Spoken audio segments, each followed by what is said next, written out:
can pass through the plasma membrane. The bilayer. Bilayer. Oh yeah. And then some require carrier Channel. proteins or channels, okay? Gated or gated? Gated, non-gated channels. So water and ions like sodium, calcium, and potassium, these can pass through these channels. Yeah. Then you need carriers for certain other molecules like glucose and amino acids. Yeah? So they're more selective, remember? So all of those processes that we just mentioned are passive, okay? And then we talked about osmosis, yes. So what is osmosis? Movement of water. Transfer The movement of water from High concentration. yes, or low concentration of solute to high concentration of solute. Yeah. And this is diffusion, okay? Now, in diffusion, do you get all the molecules transported from one side of this selectively permeable membrane to the other or not? No. No, what happens? It balances out. Yeah, both. So you get equilibrium, okay? You get equilibrium. That means that there is once there's the same number of molecules on either side of this plasma membrane, net diffusion is zero because molecules move in and out, okay? Isotonic.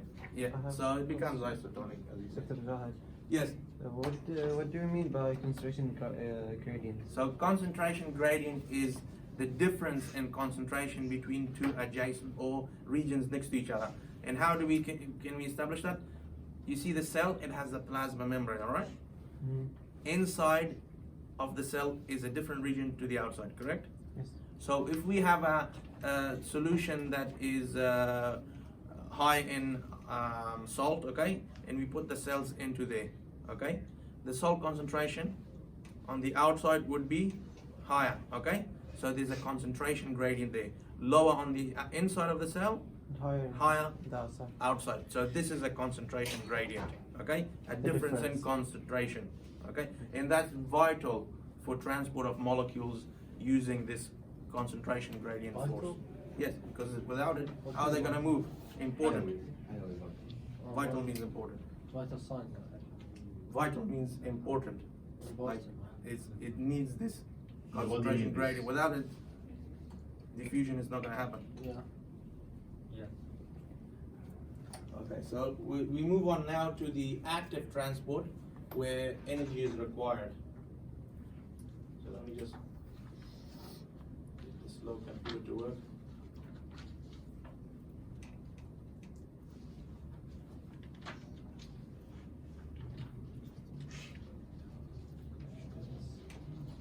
So we're on to active transport, okay?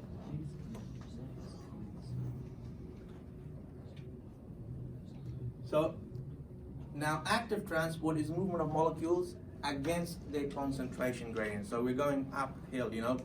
If you have a car, if you want to go up a hill, do you need, so you need to push the accelerator, okay? You need to use energy. But when you're going downhill in a car, You don't need. you can turn off the car and it'll go by itself. So in this case, the uphill movement of, or the movement of molecules against their concentration gradient requires energy. So it could be in the form of ATP, okay? So remember we talked about ATP before, that is like the universal currency, the energy currency for all living things. So in this case, to move these molecules against their concentration gradient, so here you see there's only a few of these molecules, but on the outside you see there's more of them. By diffusion, will this happen? No. No. So to make this happen, we need ATP. So what happens is molecules bind to these transporters, okay? These active transport molecules, and they use the energy of ATP to push these molecules against their concentration gradient, okay? So they're sometimes called transporters or pumps, okay? These protein transporter pumps, because they require this energy to move molecules against their concentration gradient. Sometimes they can move several molecules as I'll show you. And in that case, it can use the concentration gradient of one molecule to push another molecule against its concentration gradient. So it's deriving the energy Just one more. from the molecule that is moving against its concentration gradient, with its concentration gradient, to move another molecule against its concentration gradient. So I'll show you that in a minute, okay? So that's why it can move, one pump can move two different molecules at the same time. So as I mentioned, some of them use ATP and some use the energy, so the downhill energy from a molecule. So I'll draw it here. Okay, so maybe it's shown here too. All right, so you see here this molecule I, there's more of it here, correct? Yes. Yeah. Less here. So movement of that molecule will happen by The concentration. diffusion, okay? Correct?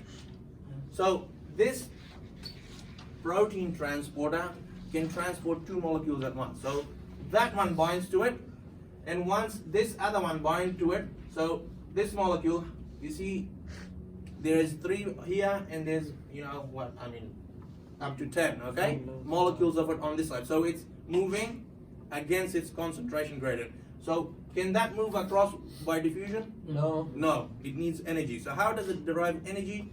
It derives the energy from the concentration gradient of the second molecule. Take a benefit of it. Yes. So when those two molecules bind to this transporter, then it changes its orientation. It's like a carrier, remember before? Yeah. So that it changes its orientation and pushes the two molecules into the cell.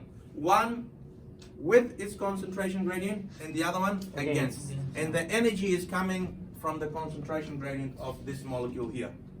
Okay? We got that? Oh, yeah. Anybody confused about that? Yeah. Okay. So molecule A is at high concentration on the outside. Molecule B is low concentration. On the inside, molecule A is low concentration. So it's moving By diffusion. with the concentration gradient. So it's moving downhill, correct? Molecule B is moving uphill. It can't move, okay, by itself by passive diffusion. So what it's doing is, it's using the energy that is derived from molecule A to push molecule B down up its concentration gradient, okay? So the energy here is not coming from ATP, but from the concentration gradient of molecule A. Okay? You said if it's more about with diffusion, it don't require energy, it's passive. How can it go now without energy? So this one Don't require. doesn't require energy, okay? Yeah. This one requires energy. Where does it get its energy? The energy from the pushing of this molecule with its concentration gradient. But it's not real energy. It is. You know, when you put, if I put this, for example, I can store Because potential diffusion energy. is passive. Does this have Doesn't energy? have energy. Does this have energy? This No. it went down. Yeah. So it stored. It had stored. When I pull it up, it stored energy. Okay. So it's the similar ideology here. The concentration gradient is like a potential energy. Okay? So the second molecule is using that energy to push itself with it. You get the idea? It's like in physics. Everything have energy. Yeah. So the energy derived from the concentration gradient. You know, those molecules don't like to be there. They want to move to the other side. Okay? So they have some energy stored in there in the concentration gradient. Okay? So when they move across, they also, these other molecules tag along, okay, and move. Another example is, you know, you want to send, if you're sitting in a car, and the car is using the energy to move. So you're just sitting in the car and it's carrying you. Okay, the car is moving, the energy is moving the car and also moving you. So in this case, that concentration gradient is moving. So you're just hitching a ride. The second molecule is hitching a ride to move to the other side, okay? So it's like a potential energy. It's a hitchhiker. Right? Yeah. So the second molecule using the energy, the concentration gradient to move across against its concentration gradient. Is that clear? Yes. Anybody still confused? No? So the energy is coming from the concentration gradient. Okay? So basically, molecule A is with the concentration gradient. That's Yeah. When it goes down, Yeah. the molecule B can push itself. Molecule B binds to the same transporter. So once both molecules are bound, the transporter changes its orientation, And release. its shape, and releases the molecule into the cell. Okay. So it will do that until, it'll keep on doing that until there's equal amounts of molecule A on each side. So it's dependent on molecule A. Spend yes in molecular. We got that? So molecule, it's not to do with molecule B, how efficient this transporter is, to do with A. But molecule B is transported at the same time. These sort of transporters, sometimes we call them Symporters, okay?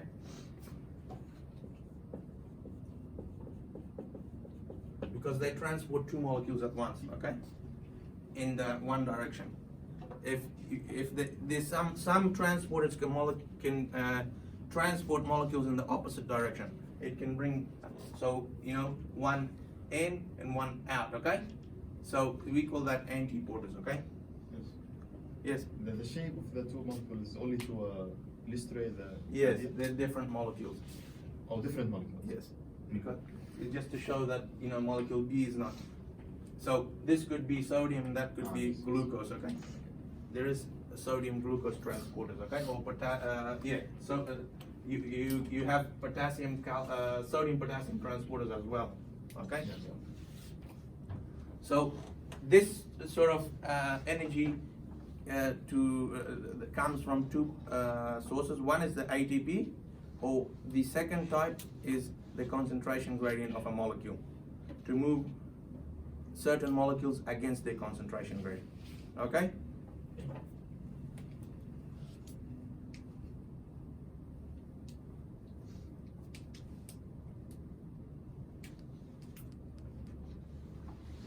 So this sodium potassium pump, these are very important in the nerve tissues because the nerve tissues generate electrical impulses and send them, for example, to different organs, tissues, muscles. Okay, so you want to move your hand, the electrical impulses pass through the nerve cells, and they're generated based on these molecules. Okay, and they're very important. These sodium potassium pumps, they work very fast because in your we're not going to talk about the physiology of how the nerves work, but simply the nerve cells, they produce what we call they either polarized or depolarized. That means they can change their charge, inside and outside charge, okay, inside the cell, and they do that by changing the amount of sodium or potassium ions in and out of the cell. So if you have more potassium and sodium ions inside the cell, there's more positive charge. So the inside of the cell will be more positive compared to the outside. But if you push all those outside, so the inside becomes negative more compared to the outside. So basically, these pumps are important in maintaining these electrical charges that are very important for the electrical impulse, for signaling, okay, in the nervous system. So they use these sodium potassium pumps to do that very efficiently in the nerve cells. We don't need to know about the physiology of that. You will probably learn that more in physiology next year or so on, okay? So the other type of transport, lastly we'll talk about, is the bulk transport, where the cell can bring in a material in large quantities, so that's what bulk means, okay? Large quantities. Or it can remove large quantities of materials out of the cell. So it's happening on the same principle, so but in opposite directions, okay? So when it brings it inside the cell, we call that endocytosis. Remember, we talked about the endocytic vesicles earlier in this chapter. So the endocytic vesicles, when the bacteria is engulfed, okay, brought into the cell, and then it fuses with the lysosomes, okay? So that those endocytic vesicles are brought in by the process of endocytosis, okay? And you remember that secretory vesicles are released from the Golgi? Yeah. So they are secreted out into the content is secreted out into the outside of the cell or extracellular space. This process is known as exocytosis. So endo is coming inside the cell and exo is outside, okay? So basically, in endocytosis, a vesicle forms around the material that is going to be brought in. So this membrane folds, and then a vesicle pinches off, and then it's transported into the cell, okay? And then it can go to the lysosomes or wherever, peroxisome or some other important function in the cell, okay?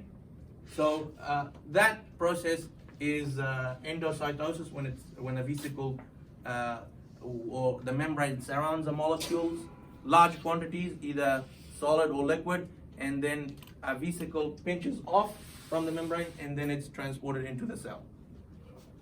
When vesicles come off the Golgi, or sometimes, after lysosomes or peroxisomes have detoxified or destroyed the bacteria, okay, or toxic compounds, they can form these, the vesicles then fuse back to the plasma membrane, okay, and then release the content to the outside. So this is when you're releasing to the outside, it's called exocytosis. Both are the same mechanisms, but in opposite direction, okay?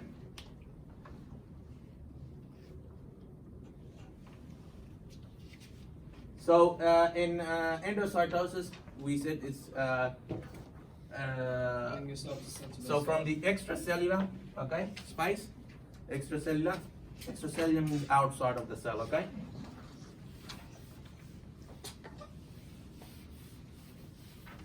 So molecules on the outside, extracellular molecules are surrounded by these membrane-bound vesicles, and then these vesicles are pinched off the membrane and enter the cell, okay? Some cells, like white blood cells, the immune system has certain cells, we call them phagocytic cells. They're very important in eliminating bacteria, okay? Once they encounter bacteria, they can engulf it, okay? And bring it into the cell by endocytosis. So those are some cells that are what you call phagocytic, or they use phagocytosis. They eat. So in this case, it's cell eating. Solids are brought in, like bacteria, okay? Or cellular parts, okay? Or sometimes food particles in the digestive system, okay? So this is called phagocytosis, okay?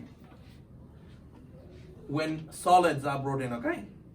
But when the cell is drinking, okay, bringing fluids or liquid molecules in liquid form, it's called pinocytosis, okay? So here it's solids, here is liquid. All right?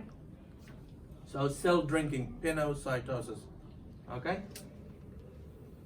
So it brings in the fluid, the water with dissolved ions and molecules in it. This is called pinocytosis. This is also for bacteria. Or?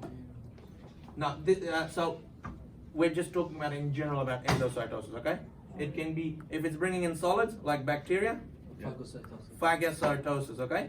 Yes. If it's bringing liquids, pinocytosis. So here, you're eating. Basically, you could say the cell is eating. Okay. Yeah. In this case, it's Yeah. drinking because it's liquid. Okay. This procedure is it's called phagocytosis, not the vessels itself. So this is there's two types of endocytosis. One is called phagocytosis. And one Pinocytosis. Pinocytosis. That's clear. You got that? Yes. What are some solutes that pinocytosis? Well, I mean, whatever is dissolved in the water, I mean, there's going to be lots of solutes. I mean, Are they sodium, like- potassium, whatever is in the water. Maybe glucose or amino acids. Oh, Okay. So I can bring large quantities.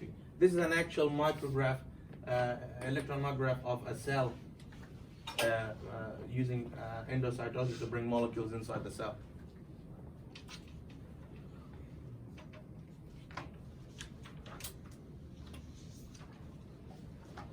Now, there's two types of endocytosis. One is selective, so it will only happen if you have a particular a particular signal binding to the plasma membrane.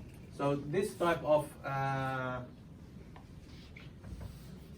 endocytosis is called receptor mediated endocytosis. Okay, so if you have the plasma membrane here like this,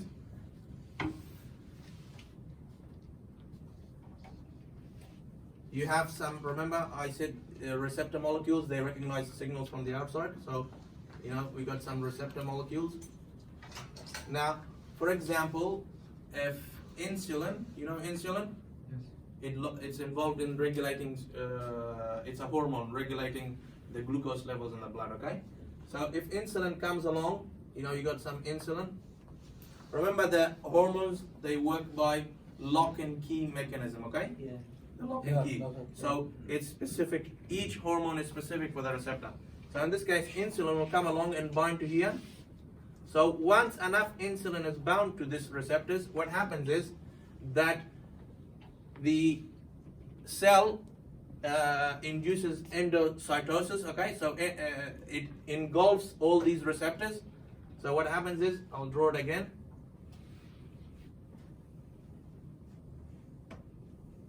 It will take the insulins inside the cell. Yes. Because insulin is required for, the function inside the cell. So so I'll just show you here. So you got here insulin bound to the receptor.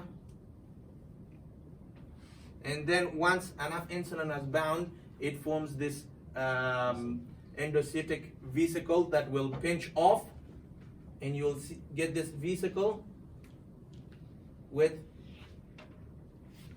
the insulin and so on, okay? Yeah. Bound to the receptor. So this is selective, okay? This will only happen if insulin binds to it, okay? Okay. So Yeah. this is selective endocytosis. So in this case, insulin and some other enzymes, okay? When they bind to the plasma membrane to certain receptors, it causes endocytosis of that receptor and the, in this case we call it a ligand. So sometimes this one is referred to as a ligand, okay? Whatever binds to the receptor is referred to as a ligand. In this case, we're talking about example of insulin, okay? So when the two are bound together, then you get endocytosis. This is called selective endocytosis, or sometimes receptor mediated, because there is a receptor involved, okay? Okay, that's all. Yes. This substance which come enter the cell, it's not use protein carrier or No, this is the protein itself, okay? Insulin. What? Insulin is a protein. It can pass through the carriers, okay? Okay. Okay. Using vessels. It's too large. It's very big. Very big. Okay. So this happens when the ligand or the, for example, in that case, insulin binds, and then you get endocytosis of these molecules into the cell. Other times, when it can just randomly engulf material, it's called non-selective, okay? There's no specificity here, okay? So it can just engulf whatever is on the outside and bring it in. So this is called non-selective, okay? So in this case, you know, in the digestive tract, okay? We're eating food. When the food is digested, to get most of the material into the body, we can just engulf the material and bring it into the cell, okay? Because you're just getting the nutrient in the water in this case. You're not worried about, you know, any receptor binding to it. Okay? So you got selective with receptor mediated. When a certain molecule binds to the receptor, it causes endocytosis. Or non-selective, for example, in the digestive system when we're getting nutrients from the food that we ate. Okay? Okay. Is that any questions on that? Everybody seems to be falling asleep. Because it's cold. It's boring. It's cold. Go. Is the next room, maybe we can go next week? Same problem? Same. And it's coming winter, so it'll get worse. Yeah. Alright. We're nearly there. We'll change the mood soon to do some food and watch some videos. Alright, so the final thing we want to talk about is the exocytosis, where materials are secreted out of the cell using these membrane-bound vesicles, okay?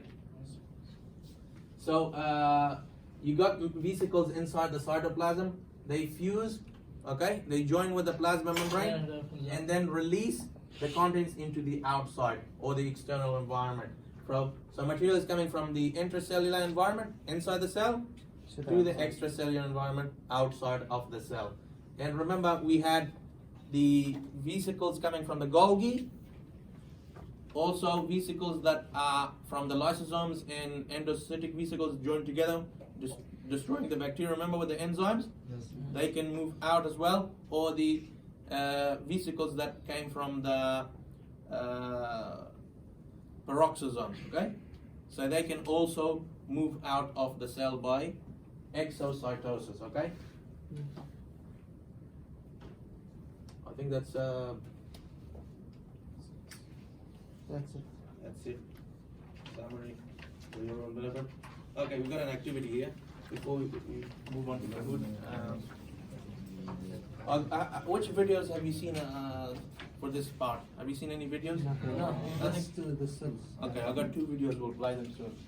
Before we move on, let's read this question. If the plasma, so this is an analogy. It means we're trying to compare living and non-living things here in this case.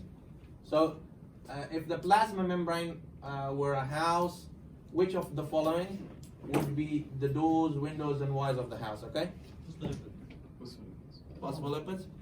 Proteins. Channels and Proteins, because remember most of the functions of the plasma membrane from the proteins. You know, a door in a house, it lets people move in and out. There's a phospholipid does that, but it's not in this manner. You said that yesterday. Not in this manner like a door. You said the door. Yeah. It's still discussion. Yeah. So it's proteins. Everybody got that?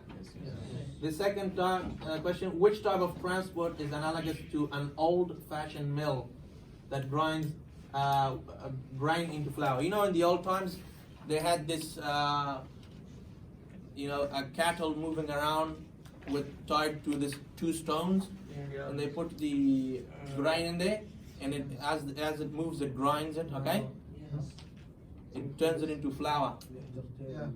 You know, you still use it sometimes. Some people, you can do it by hand. You know, you put flour between 2 heavy stones and move it around. This is called a mill. Okay. So if it's used, sometimes they use, water in a stream which moves the wheel, okay, and then it grinds the flour, okay. So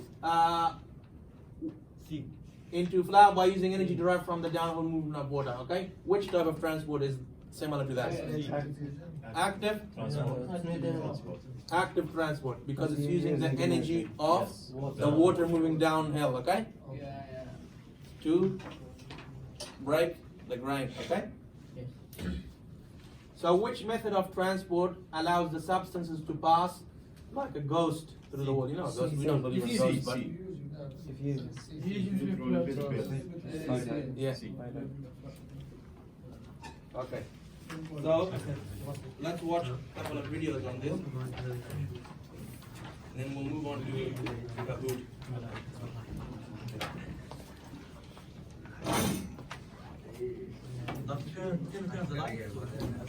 Yeah. What's the channel you're putting your videos on? 220 health track. Send it to my Okay. email so I can watch it.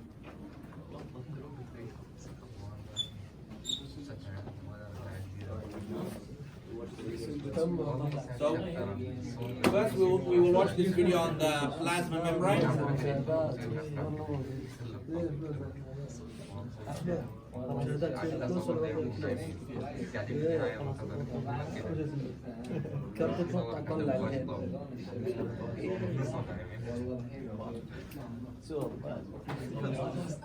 Outer boundary of an animal.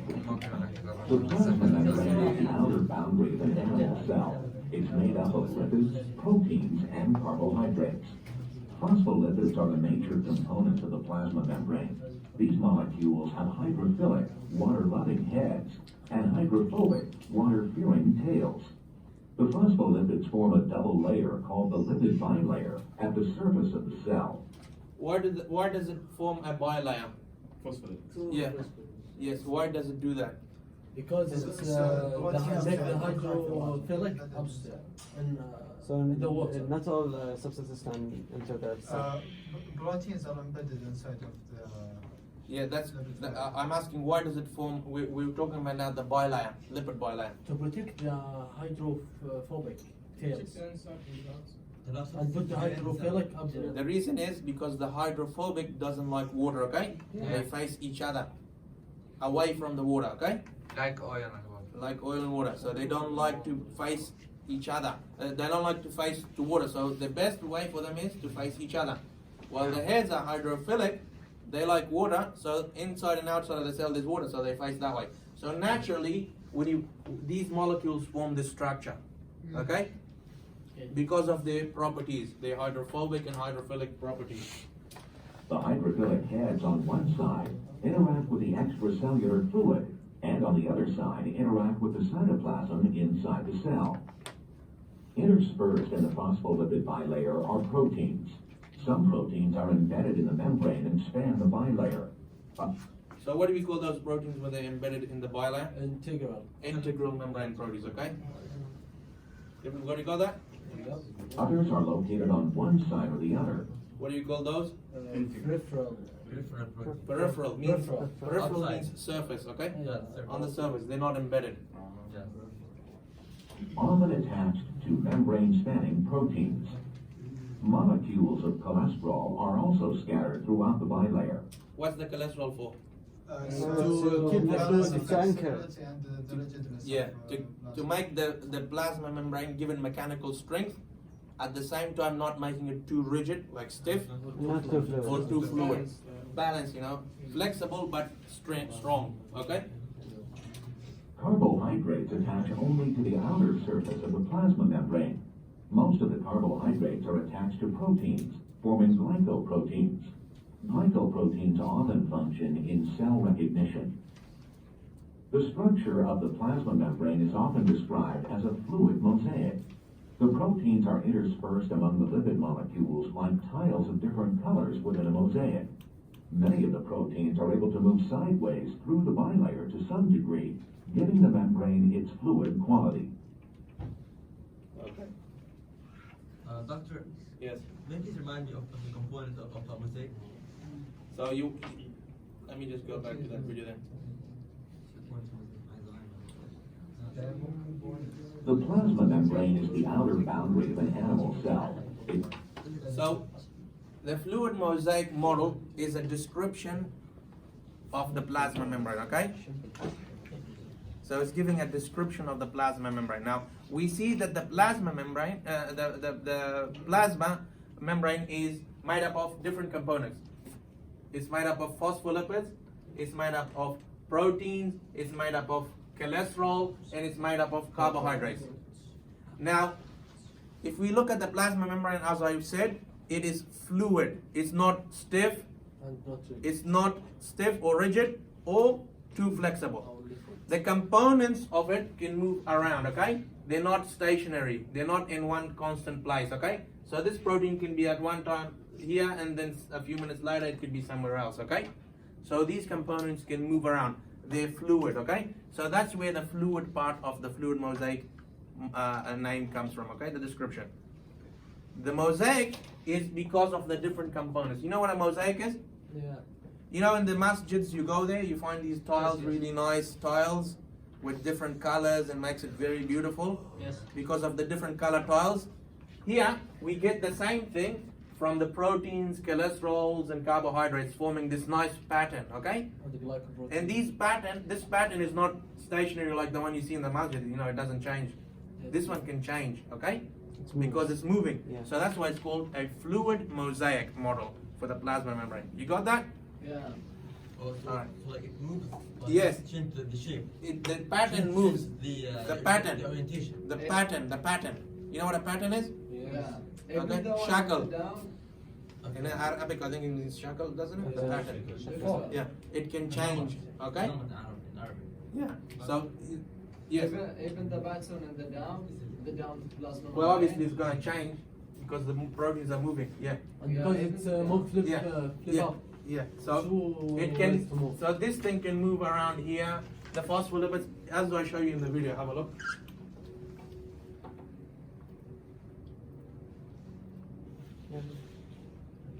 Brain is often described as a fluid mosaic. The proteins are You interspersed see, among the lipid phospholipids are molecules moving, like the tiles of proteins different are colors moving. within a Can you mosaic. see that pattern? Many of the proteins So it's a are fluid translated mosaic through the pattern. bilayer to some Yeah, degree, with that. giving You the got it? membrane its That's fluid good. So quality. it helps the movement of the protein. Movement, everything is moving around, okay? Oh, okay, everything moves around. So it's fluid. Fluid means something that's not, it's not stationary, okay? It can move around. Like water, you know? You swirl it around, it'll move around. Once it's ice, it's solid. Can you do that? No. No. But it's not too fluid. Not too fluid, yeah. Alright, so let's watch this other video.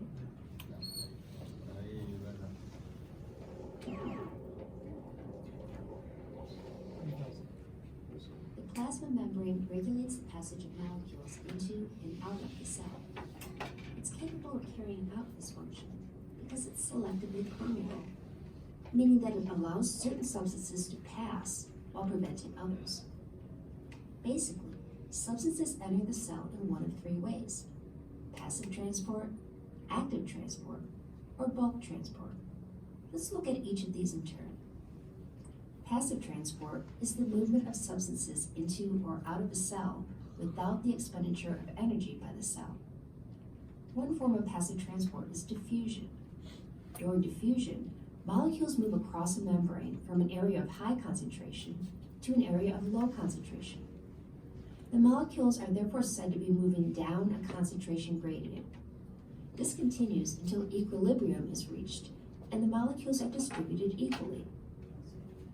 Another form of passive transport is facilitated diffusion. Facilitated diffusion occurs when an ion or molecule diffuses across a membrane faster than expected, either by way of a specific channel protein or with the assistance of carrier proteins that change shape as they pass through.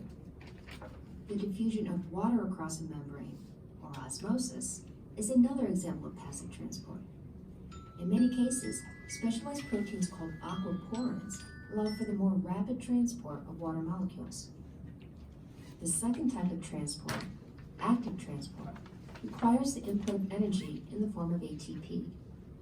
The proteins that conduct this form of transport are often called pumps because they force molecules, or ions, to move from an area of low concentration to an area of high concentration. This is commonly referred to as up or against the concentration gradient. One of the more common examples is the sodium-potassium pump, which moves sodium ions back out of the cell and potassium ions into the cell. Notice that the sodium-potassium pump undergoes a change in shape that allows it to combine alternately with sodium ions and potassium ions. The third type of transport, bulk transport, is used for molecules that are too large to be moved by transport proteins. Instead, vesicles take them into or out of the cell. During this process, the plasma membrane surrounds and engulfs the particle. This is known as endocytosis. Cells use three basic types of endocytosis, depending on the size and nature of the material to be digested: phagocytosis, pinocytosis, and receptor-mediated endocytosis. If the material taken in is large, such as bacteria or a food particle, the process is called phagocytosis. Pinocytosis occurs when vesicles form around a liquid or very small particles. In receptor-mediated endocytosis, molecules bind to specific receptor proteins embedded in a coated pit within the plasma membrane. When enough molecules accumulate in the coated pit, the pit deepens, seals, and is incorporated into the cell as a vesicle. Exocytosis is the opposite of endocytosis. During exocytosis, membrane-bound vesicles move to the surface of the plasma membrane, fuse with the membrane, and then release their contents to the outside of the cell. To recap, there are three main types of cell transport: passive transport, active transport, and bulk transport. Passive transport is the movement of substances in or out of a cell without the expenditure of energy by the cell. Active transport requires energy in the form of ATP to move molecules against their concentration gradient. Bulk transport requires vesicle formation and metabolic energy. Forms of bulk transport include endocytosis, pinocytosis, receptor-mediated endocytosis, and exocytosis.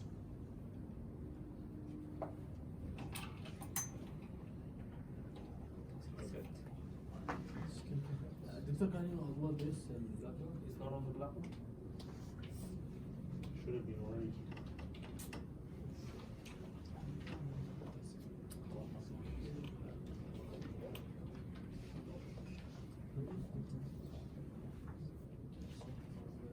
All right, everybody get your Kahoots out so we can start it. Yeah. So, Is there a time for that? yeah, it's 4 minutes. Do you think it's enough?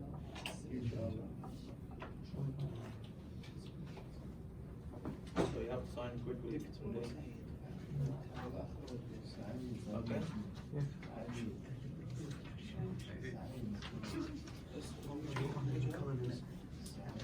Okay.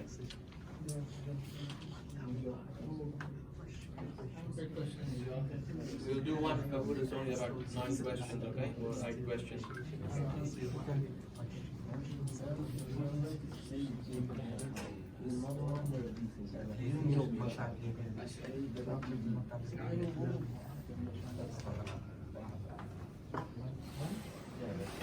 All right, everybody, make that quick.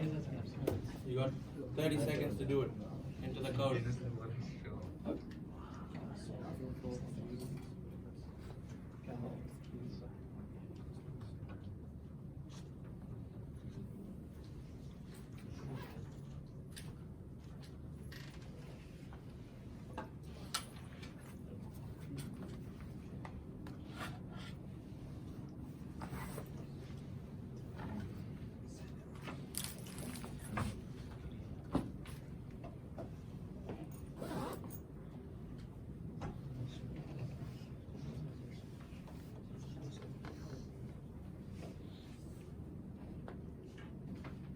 Okay, I think we'll start, huh? Wait. And?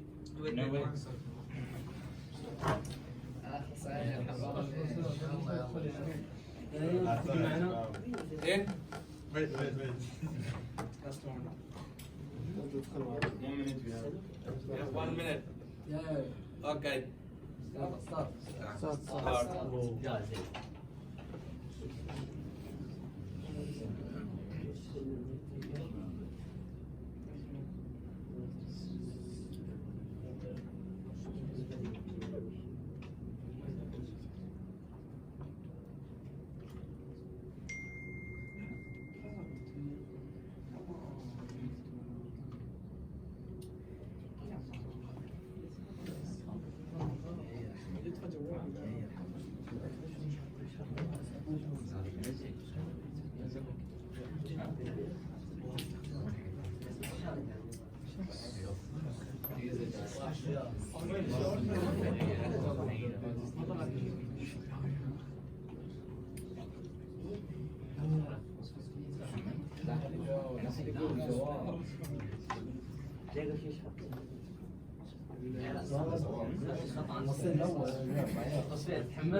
They just uncle.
صح بالك صح بالك والله والله يدور مش حاطط إلى الجار دافور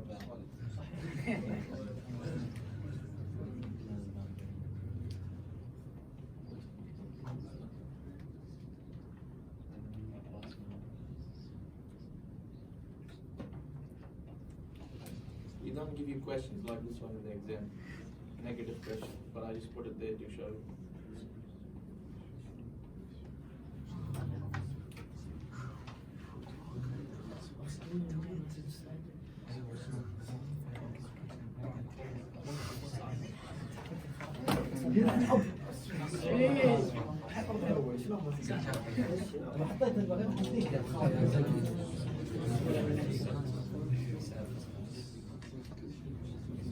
والله لا اشوف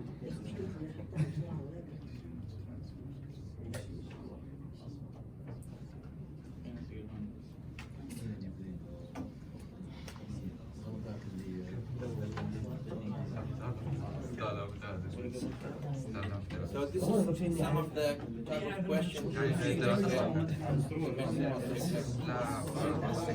Who's the winner? Yes. Who's the winner?